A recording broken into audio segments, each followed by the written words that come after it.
When Jane and Elizabeth were alone, the former, who had been cautious in her praise of Mr. Bingley before, expressed to her sister just how very much she admired him.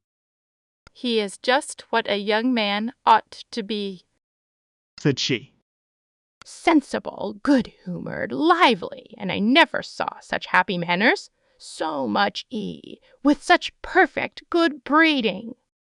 "He is also handsome," replied Elizabeth. "which a young man ought likewise to be, if he possibly can.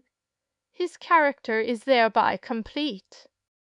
I was very much flattered by his asking me to dance a second time.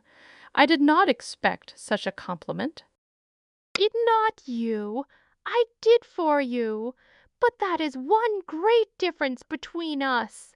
Compliments always take you by surprise, and me never. What could be more natural than his asking you again?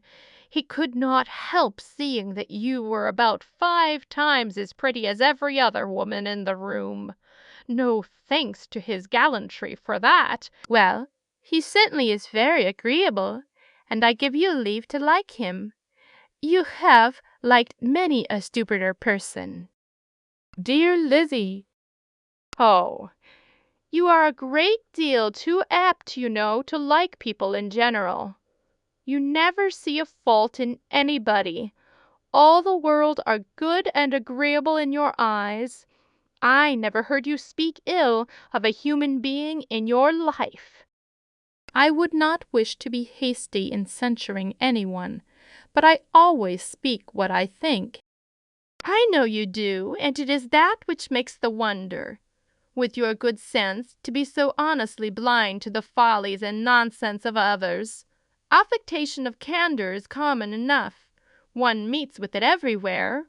But to be candid without ostentation or design, to take the good of everybody's character and make it still better, and say nothing of the bad, belongs to you alone. And so you like this man's sisters too, do you? Their manners are not equal to his." "Certainly not, at first, but they are very pleasing women when you converse with them. Miss Bingley is to live with her brother, and keep his house, and I am much mistaken if we shall not find a very charming neighbour in her." Elizabeth listened in silence, but was not convinced.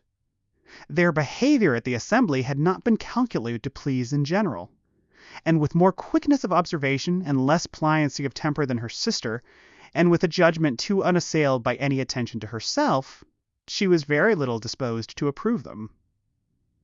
They were, in fact, very fine ladies, not deficient in good humour when they were pleased, nor in the power of being agreeable where they chose it, but proud and conceited. They were rather handsome, had been educated in one of the first private seminaries in town, had a fortune of £20,000, were in the habit of spending more than they ought, and of associating with people of rank, and were therefore in every respect entitled to think well of themselves and meanly of others.